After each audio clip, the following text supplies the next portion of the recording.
하나님이 우리에게 주신 것은 두려워하는 마음이 아니요 오직 능력과 사랑과 절제하는 마음이니 그러므로 너는 내가 우리 주를 증언함과 또 주를 위하여 갇힌 자된 나를 부끄러워하지 말고 오직 하나님의 능력에 따라 복음과 함께 은혜를 받으라. 디모데후서 1장 7절에서 8절 말씀. 하나님, 우리가 오늘도 주님 말씀과 찬양하기 위해 이 자리에 섰습니다. 이 자리를 허락해 주신 하나님 감사합니다. 우리가 찬양과 말씀 앞에 설 때 온전히 하나님을 향한 나에게 허락하신 그 소망을 가지고 찬양하게 하시고 오늘 찬양과 오늘 주실 말씀 가운데 기대와 언제나 항상 담대히 받아들일 수 있는 마음 허락해 주세요. 예수님의 이름으로 기도드렸습니다.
적은 덕과 물고기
의심치 않고 나를 걸어가리라.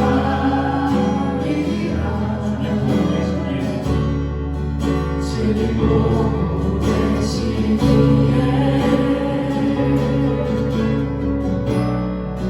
주님 여기 계시기에 주님 여기 계시기에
오랜만에 이 자리에 서는 것 같아요.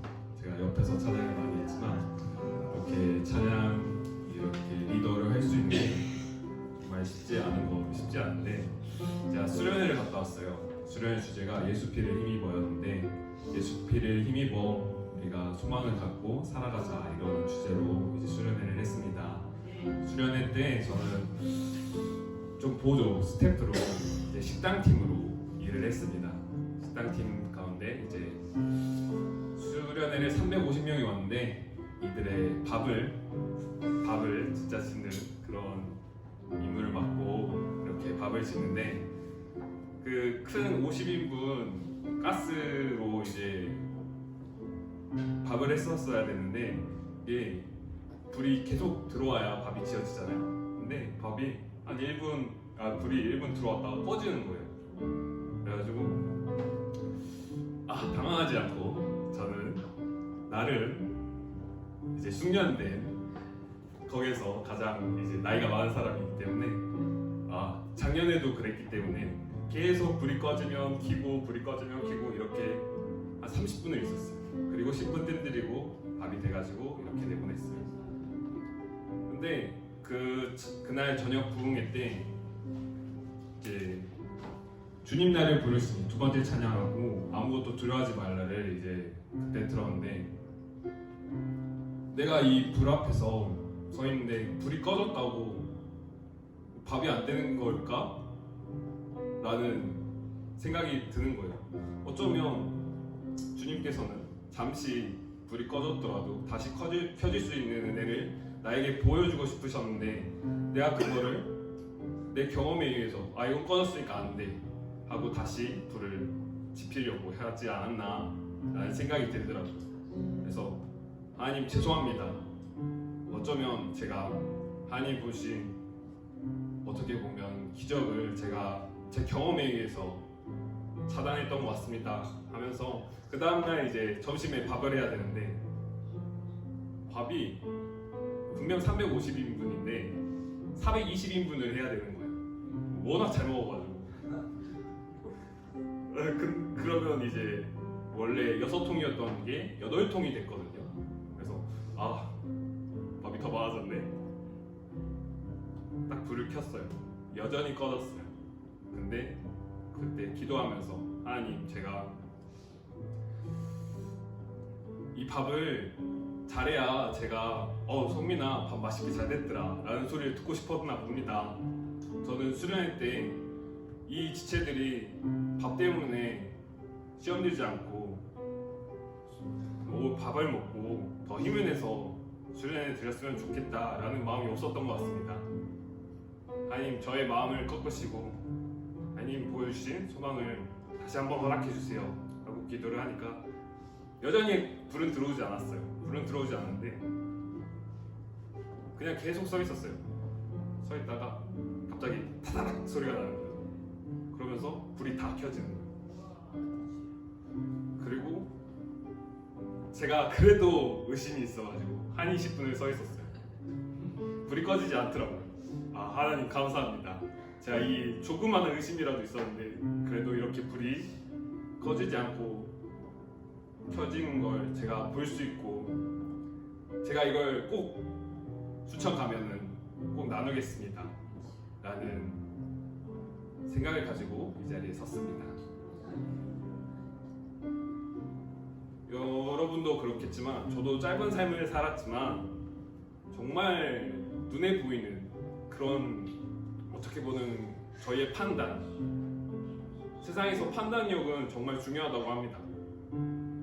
판단력을 잃으면 우왕좌왕하게 되고 미래를 잃어버렸다, 앞으로 나아갈 길을 잃었다 라고 하지만 하나님께서 우리에게 소망이 되시기에 우리가 그 어떠한 시련과 역경 가운데서도 우리가 나아갈 수 있는 것 같습니다. 우리의 나아갈 길을 허락하신 예수님을 찬양합시다. 주 예수 나의 산 소망 찬양하시겠습니다.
절망의 수렁 가운데 자인생 갈 수 없던 우리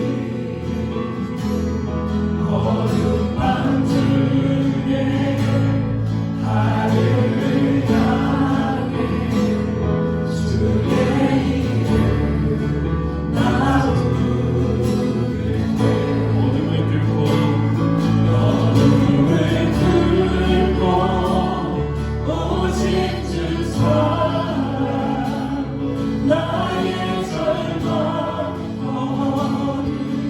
거두셨네 주님의 공로 다 이루셨네 주 예수 나의 산소와 누가 주를 찬양하라 누가 주의 찬양하라 다 없는 은혜 찬양해라 영광을 떠나 이 땅에 오신 죄가 되신 구주 예수 주의 십자가 내게 말하네 주의 십자가 내게 말하네 영원히 난 용납되네 아름다우시와 나는 주의 것 그리스도 나의 산소와 할렐루야 할렐루야 주를 찬양하여라 할렐루야 자유케 하셨도다 죄의 저주 끊으신 주께 구원했도다 주 예수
길 가운데 어떠한 시련과 고난이 제 길을 막는 바치톱과 내 눈을 막는 안대가 되어도 하나님, 제가 그 소망을 잃지 않고 소망의 빛을 따라 나아갈 수 있는 저희가 되게 해주세요.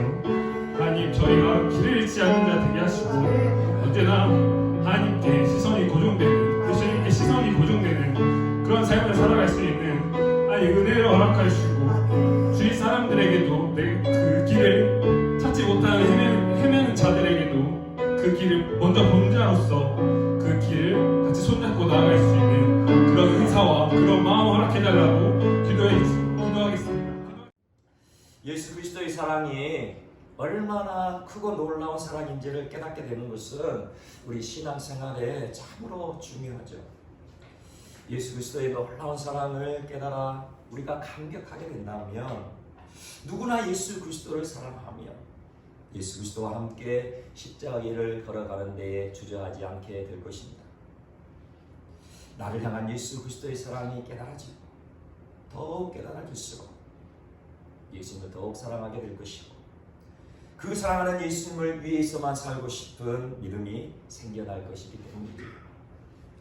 그래서 오늘 본문 말씀을 보게 되면 사도 바울은 에베소 교회 성도들을 위하여 간절히 간구할 때에 예수 그리스도의 사랑이 그 너비와 길이와 높이와 깊이가 어떠함을 깨달아 하나님의 모든 충만하신 것으로 너에게 충만하게 되기를 원한다. 그렇게 기도하고 있습니다. 오늘 말씀을 다시 한번 볼까요? 16절에서 19절 사도 바울의 간절한 기도의 내용입니다. 하나님 아버지 앞에 무릎을 꿇고 겸손하게 이렇게 기도하고 있는 그 간절한 기도의 내용을 우리 한번 다시 마음을 합하여 같이 한 마음으로 합독하도록 하겠습니다.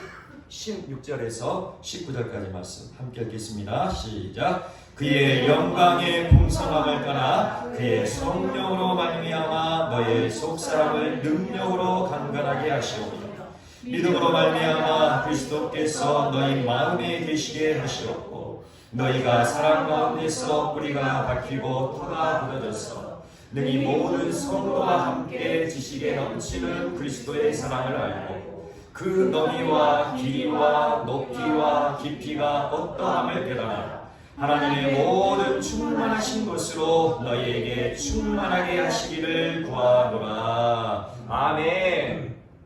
지금 이 사도 바울의 이 간절한 기도가 하나님께 온전히 응답되어 우리 모든 심령들 가운데 충만히 임하기를 간절히 축원합니다. 우리가 예수 그리스도의 사랑을 알고 깨닫게 될 때에 그 너비와 길이와 높이와 깊이를 감히 측량할 수조차 없는 엄청난 사랑을 알아가게 될 것입니다. 하지만 우리 인간은 주님이신 예수님의 사랑을 완전히 깨닫는 것은 불가능한 일입니다. 우리가 아무리 예수님의 사랑의 그 너비, 길이, 높이, 깊이를 알아가더라도 주님이신 예수님의 사랑을 완전하게 깨달을 수는 없답니다. 주님의 측량할 수 없는 이 놀라운 사랑, 우리가 천국에 들어가서도 결코 완전하게 깨달을 수 없는 놀라운 사랑인 거죠. 주님의 사랑은 말 그대로 측량할 수 없는 영원한 사랑이기 때문에, 그러니 우리가 천국에 들어가게 된다면 그 놀라운 주님의 사랑을 날마다 더욱 새롭게 그렇게 경험하게 될 것입니다. 우리가 천국에 들어가게 되면 이 놀라운 주님의 사랑을 날마다 더욱 풍성하게 그렇게 경험하는 경이로운 삶을 살아가게 된다는 것이죠. 천국에서 영원한 삶을 살아가는 그 순간순간이 그 놀라운 경이와 그 놀라운 감격 속에 살아간다는 거예요. 오늘의 사랑이 내일의 사랑으로 더욱 커져가, 내일의 사랑은 모레의 사랑으로 더욱 커져가, 모레의 사랑은 그 다음날의 사랑으로 커져가는 이 놀라운 경험을 누리게 되는 삶이 바로 천국에서의 삶인 거죠. 그러니 천국에서의 삶에서의 그 놀라운 그 기쁨, 그 놀라운 그 감격은 감히 상상조차 할 수 없는, 사람으로서는 도저히 헤아릴 수 없는 엄청난 축복인 것입니다. 마찬가지로 우리는 이 땅에서 살아갈 때에도 예수 그리스도의 사랑을 깨달아 알면 알수록 날마다 더욱 새롭고 풍성한 사랑을 경험하게 될 것이고, 예수님을 향한 우리의 사랑은 더욱 뜨겁게 불타오르게 될 것입니다. 그렇게 우리의 마음이 예수님을 사랑하는 마음으로 뜨거워져 간다면 모든 세상 유혹과 시험은 우리 마음에 불타오르는 그 사랑의 불길로 모두 다 불태워지고 다 소멸될 것입니다.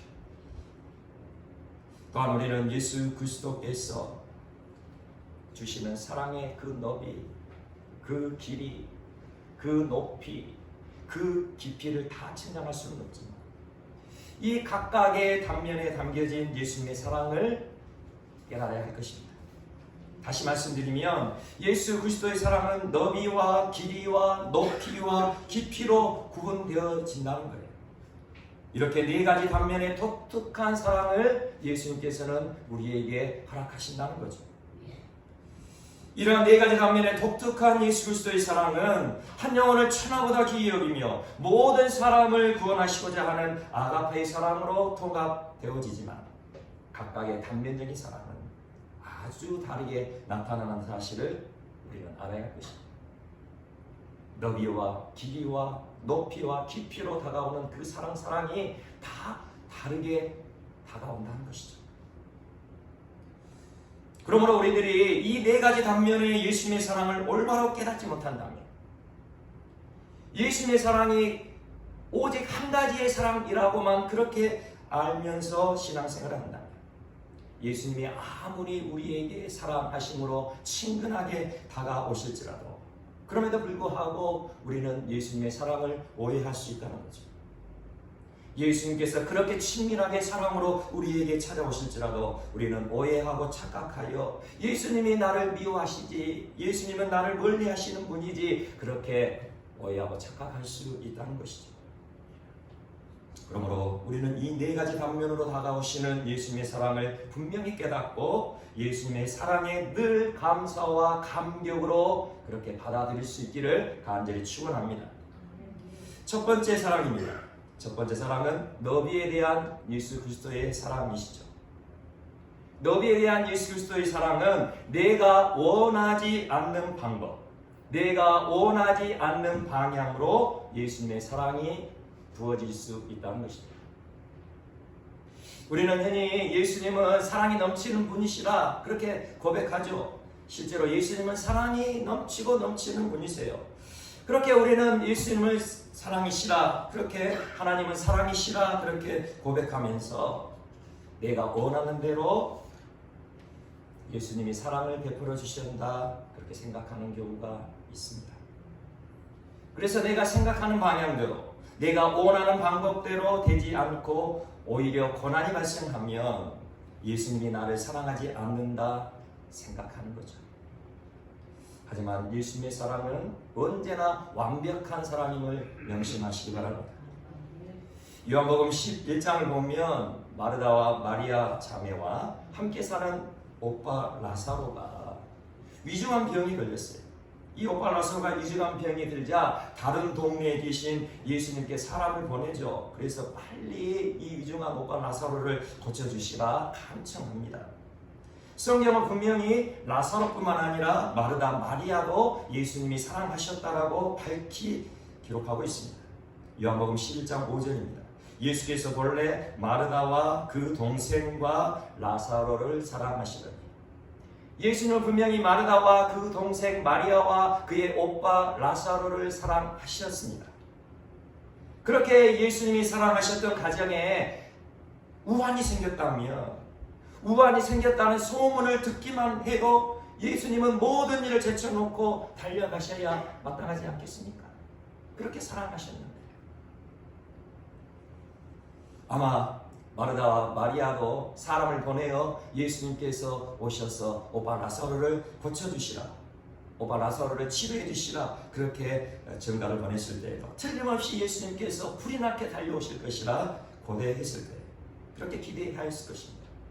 그런데 예수님은 그 계시던 곳에서 이틀이나 더 지내시다가 결국은 나사로가 죽은 지 나흘째 되는 날에야 마르다와 마리아를 찾아오시죠. 그러니 마르다와 마리아의 마음은 얼마나 실망이 컸을까요? 그 자매의 마음에는 고난의 깊은 절망 가운데 예수님이 정말 자신을 사랑하기는 하는 것인지 의심했을 거예요. 그 의심과 불신이 가득했겠죠. 그래서 예수님이 찾아오셨음에도 불구하고 마르다와 마리아는 주님이 여기 계셨더라면 나의 오아버니가, 나의 오빠가 죽지 않았을 것이라 원망 섞인 푸념을 내뱉습니다. 하지만 예수님은 죽은 지 나흘이나 되어 냄새가 나는 나사로를 살려내시죠.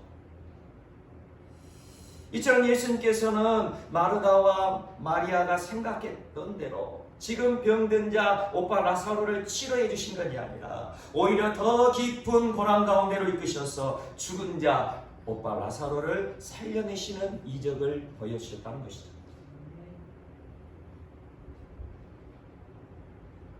이것은 인간이 알 수 없는 분명한 주님의 뜻이 있으셨기 때문입니다. 하나님의 영광을 온 세상 가운데 나타내시어 하나님께서 예수님 자신을 보내셨다는 사실을 모든 사람들에게 보여주고 그 모든 사람들이 예수님을 확실히 믿게 하기 위함이었던 거죠. 예수님은 하나님의 뜻과 하나님의 영광을 위하여 고난의 너비를 넓게 펼치실 때가 있다는 거예요.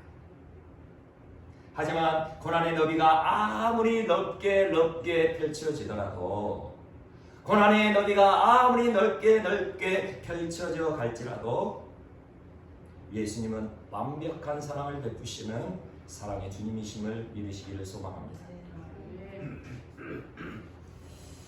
두 번째는 길이에 대한 예수 그리스도의 사랑입니다. 길이에 대한 예수 그리스도의 사랑은 끝까지 포기하지 않으시는 사랑으로 나타난다는 것입니다. 존귀하신 예수 그리스도께서 세상에 있는 자기 사람들을 사랑하시되 끝까지 사랑하시는 분이심을 베드로에게 나타내 보이셨습니다. 예수님께서 십자가에 못 박혀 죽으시던 그 전날 밤에 베드로는 내가 주님과 함께 죽을지언정 주님을 결코 부인하지 않겠습니다. 호언장담을 하였죠. 그러나 예수님께서 붙들려 가셨을 때에 베드로는 맥없이 세 번이나 예수님을 모른다 부인하였습니다. 마지막 세 번째는 예수님을 저주하면서까지 예수님을 모른다고 부인하였죠. 결국 예수님은 빌라도 총독의 재판으로 인하여 십자가에서 처형을 당하셨습니다. 그렇게 예수님은 3일 만에 부활하셨고 그 부활하셨다는 소식을 부활을 목격한 여인들로부터 베드로는 듣게 되죠. 부활하신 예수님은 또 문을 굳게 닫고 숨어있는 베드로와 제자들을 찾아오셔서 그들을 만나주셨어요.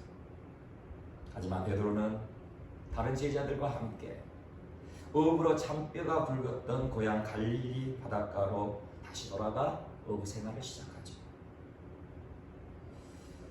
베드로의 마음에는 예수님을 세 번이나 부인하고 예수님으로부터 도망쳤던 그 아픈 기억으로 인하여 예수님을 다시 만날 수가 없었던 거예요. 예수님을 부인했던 그 아픈 기억은 예수님께서 부르신 제자의 소명마저 망각하게 만들어버렸고 예수님 앞에 다시 설 면목조차 서질 못했던 베드로의 마음이었다는 거죠. 그렇게 밤이 새도록 빈 그물질만 하고 있던 베드로, 갈릴리 바닷가에 쓸쓸히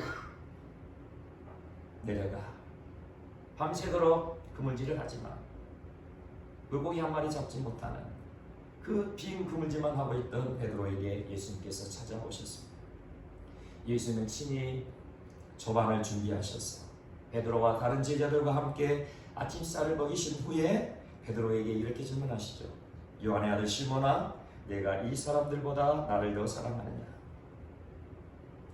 베드로에게 들려오는 예수님의 음성은 꽁꽁 얼어붙은 빙하마저 능히 녹이고도 남을 따스한 음성이었을 거예요. 그런데 예수님은 지금 베드로의 이름을 부르지 않으시고 시몬이라는 이름으로 부르시고 계시죠. 요한의 아들 시몬아, 내가 이 사람들보다 나를 더 사랑하느냐? 베드로의 원래 이름이 시몬이었어요. 예수님께서 베드로를 만나신 후에 반석이라는 의미의 베드로라는 새 이름을 붙여주셨죠. 시몬이라는 이 이름은 갈대라는 의미를 갖고 있습니다. 그러므로 시몬이라는 옛 이름을 부르시며 베드로에게 찾아오시는 예수님의 마음을 이해하실 수 있으시겠죠. 지금 예수님은 반석이 아니라 갈대와 같이 연약한 베드로, 그렇게 흔들리고 넘어지고 쓰러지고 자빠지고 무너질 수밖에 없는 시몬, 너 베드로의 마음을 내가 다 이해한다, 그렇게 말씀하고 계시는 거예요. 그렇게 말씀하시며 베드로를 위로하고 계신 거죠. 예수님은 계속해서 질문하세요. 요한의 아들 시몬아, 내가 나를 사랑하느냐? 요한의 아들 시몬아, 내가 나를 사랑하느냐? 예수님은 3번에 걸쳐서 동일하게 요한의 아들 시몬아, 내가 나를 사랑하느냐? 베드로에게 질문하셨어요. 왜 그러셨을까요? 예수님을 3번이나 부인하였던 예수님의 그 마음을 아프게 하고 찢어지게 했던 베드로의 그 부인했던 그 모습, 예수님을 3번이나 부인할 수밖에 없었던 베드로의 그 아픈 마음, 베드로의 그 깊은 상처를 치유해 주시기 위하여 예수님도 동일하게 3번 요한의 아들 시몬아, 내가 나를 사랑하느냐? 그렇게 물으시며 베드로의 그 깊은 상처와 아픔을 치유해 주셨다는 것입니다.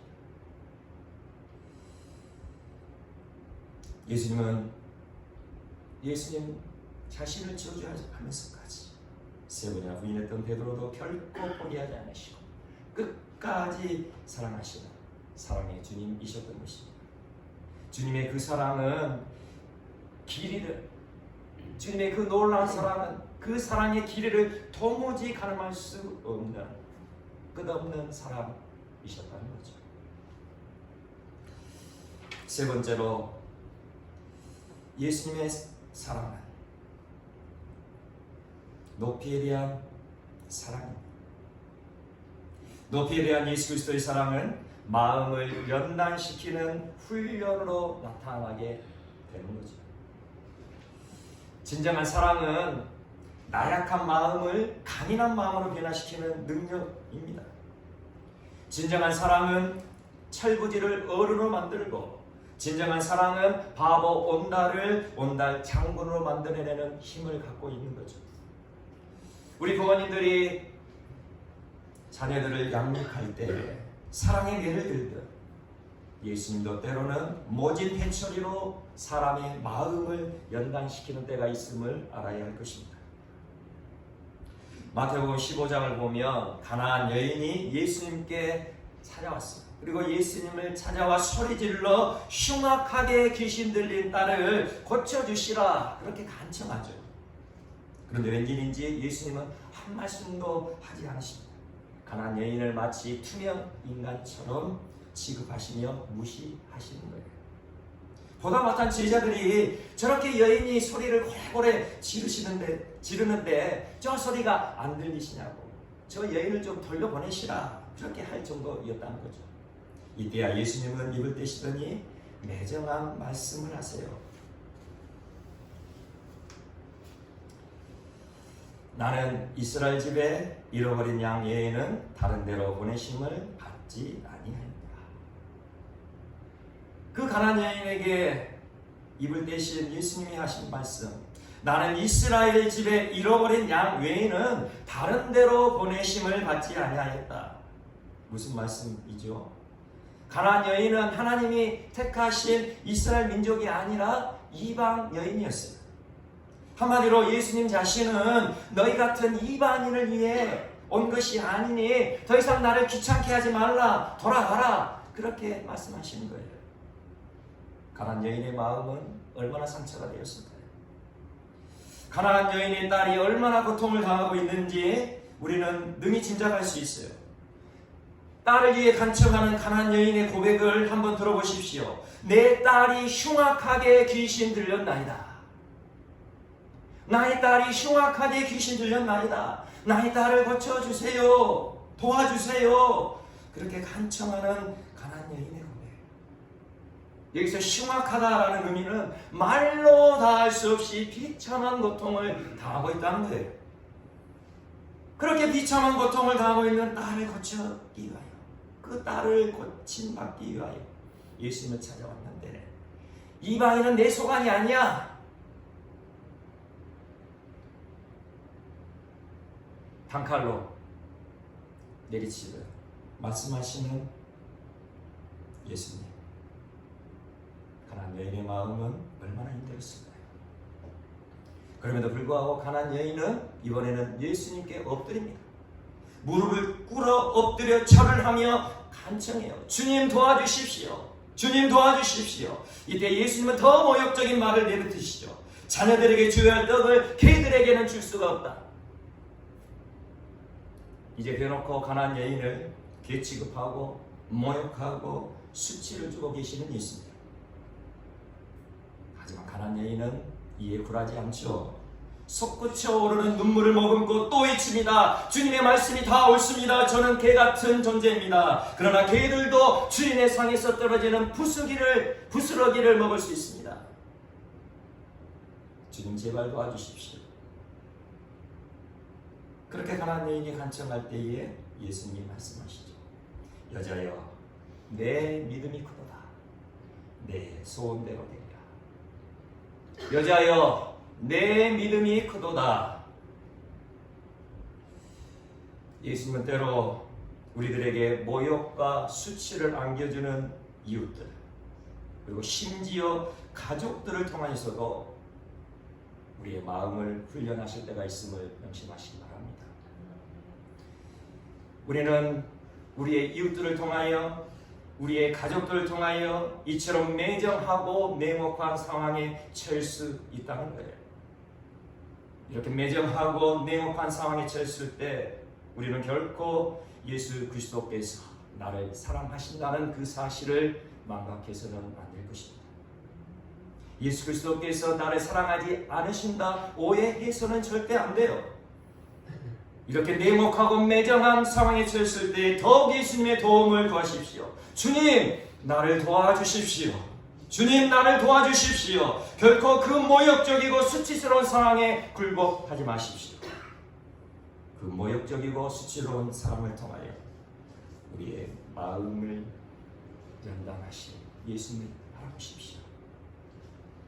그 냉혹하고 매정한 그 상황 속에 나의 영혼이 침체되어 있을 때에 그 침체된 영혼을 다시 높이 세우시기를 원하시는 주님의 사랑을 바라보십시오.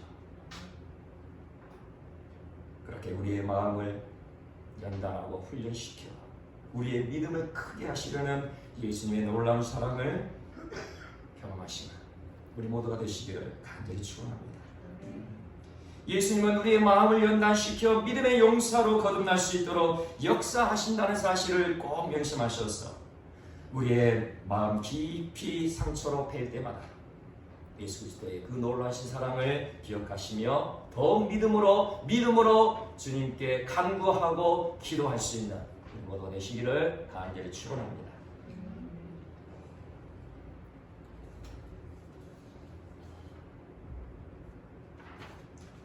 마지막 네 번째로 깊이에 대한 예수 그리스도의 사랑은 자신의 모든 것을 주시는 사랑으로 나타나게 되는데 예수님은 하나님의 본체이시지만 하늘의 영광을 다 버리시고 이 땅에 누추한 육신의 몸을 입고 오셨음을 믿으시기 바랍니다. 창조주 하나님이신 예수님이 피조물인 사람의 몸을 입고 이 땅에 오셨다는 것을 어떻게 설명할 수 있을까요?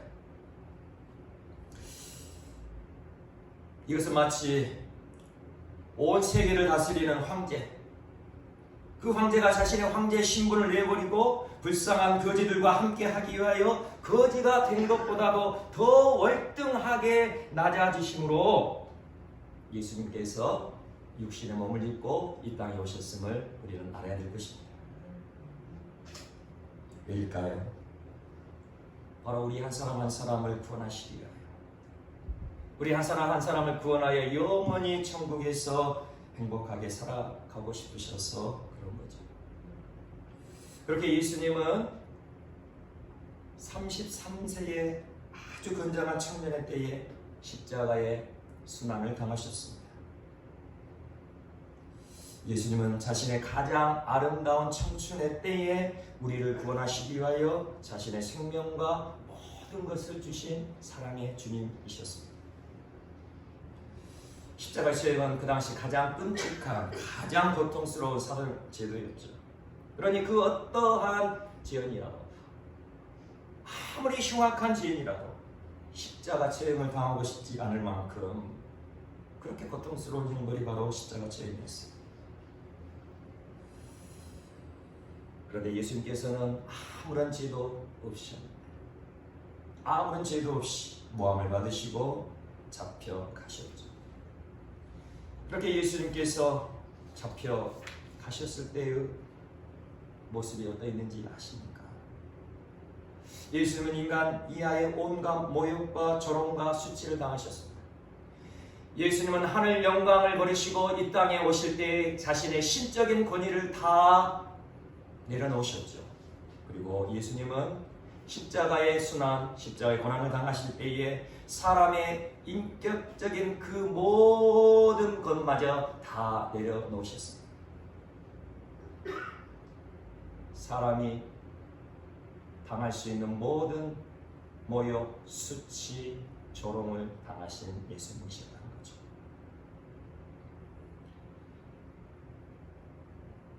침뱉음을 당하고 갈대로 머리를 치러박히고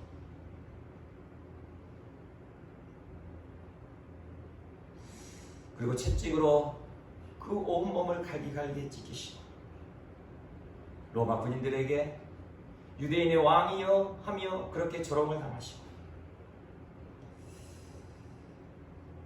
그렇게 예수님은 인간으로서 감당할 수 없는 모욕과 수치와 조롱을 당하셨습니다. 그리고 예수님은 자신의 겉옷뿐만 아니라 속옷까지 군인들에게 다 내어주셨죠. 예수님께서 자신의 겉옷과 속옷을 군인들에게 내어주셨다는 것은 무엇을 의미합니까? 예수님은 완전히 발가 벗겨졌다는 것이죠. 한 사람의 인격이 완전히 무너져 내린 것입니다. 예수님은 이 모든 고통과 수치와 조롱과 모욕을 다 견디시며 마치 도살장에 끌려가는 양처럼 아무 말 없이 십자가를 지고 골고다 언덕을 오르신 거예요.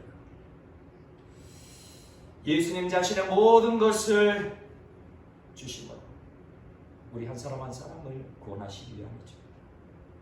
그리고 예수님은 그 손과 발에 10cm가 넘는 커다란 대못을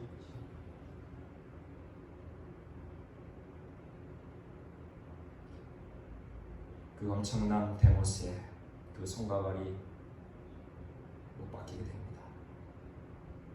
마침내 십자가 형틀이 골고다 언덕에 세워지죠. 예수님께서 십자가에 달리실 시간이 지금 시간으로 아침 9시, 그리고 예수님이 돌아가신 시간은 오후 3시입니다. 그러니 그 이스라엘 나라의 가장 뜨거운 조모의 시간을 발가벗힌 채 온몸의 피를 흘리시며 그렇게 감내하셨다는 거죠. 지금 우리나라도 여름이어서 굉장히 무덥고 덥잖아요. 한낮에 그 땡볕이 얼마나 따갑고 뜨겁습니까? 그런데 이스라엘의 그 한낮에 그 땡볕, 우리나라에서 감히 상상할 수 없는 엄청난 고통으로 다가왔을 것입니다. 예수님은 그 한낮 뜨거운 땡볕에 손에 못이 박히고 발에 못이 박히고 머리에는 가시멜로가 났습니다. 온몸에는 채찍으로 맞아 갈기갈기 찢겨지시고 숨조차 제대로 쉬지 못하시고 그렇게 힘든 순간을 견뎌내셨다는 것이죠. 마침내 십자가에 달리신 예수님은 다 이루었다 말씀하시고 숨을 거두셨습니다. 예수님은 우리 한 사람 한 사람을 구원하시기 위한 놀라운 십자가의 구원의 사역을 다 이루셨다라고 온 세상에 선포하신 거죠. 마지막으로 예수님은 물 한 방울, 피 한 방울까지 우리에게 주셨어요. 예수님께서 이렇게 숨을 거두시자 진정으로 예수님께서 죽으셨는지 로마 군인이 확인하기 위하여 예수님 옆구리에 창을 찌르셨습니다. 예수님 옆구리에 창이 찔릴 때 그의 몸에서 피와 물이 흘러나왔다라고 성경에서는 기록하고 있습니다.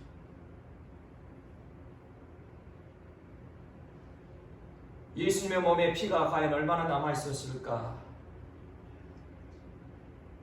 예수님은 그 마지막 피 한 방울, 그 마지막 물 한 방울까지 그 모든 것을 나를 위해, 우리를 위해 내어주신 거죠. 이 위대한 사랑, 저 깊은 우물에서 솟구쳐오르는 영원히 마르지 않는, 영원히 변치 않는 놀라운 사랑이셨습니다. 이 세상에 누가 나를 위하여 이 엄청난 고난 가운데 자신의 생명을 내어줄 사람 있을까요? 우리는 흔히 부모는 자녀를 위해 생명을 내줄 수 있다 말하지만 과연 몇 명이나 되는 부모가 이 끔찍한 십자가 처형을 감수하며 자신의 생명을 내주어 자녀를 위해 바칠 수 있는 부모가 과연 몇 명이나 있을까요? 저도 자신이 없습니다. 말로는 우리 자녀를 사랑한다 하지만 이 십자가 처형 앞에 섰을 때에 내 자신의 생명을 다해 내 자녀를 살려내기 위해 그 십자가 처형을 감당할 만한 사랑은 나에게 없다는 것이죠.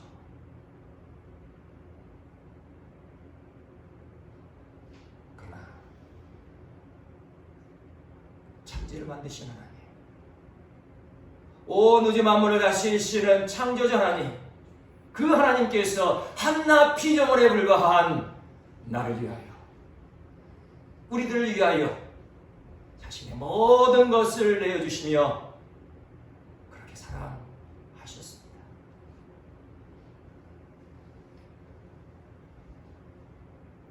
이 놀라우신 사랑을 우리의 머리가 아니라, 우리의 생각이 아니라 우리의 마음에 간직한 사랑만 끝까지 예수님을 사랑할 줄 믿습니다.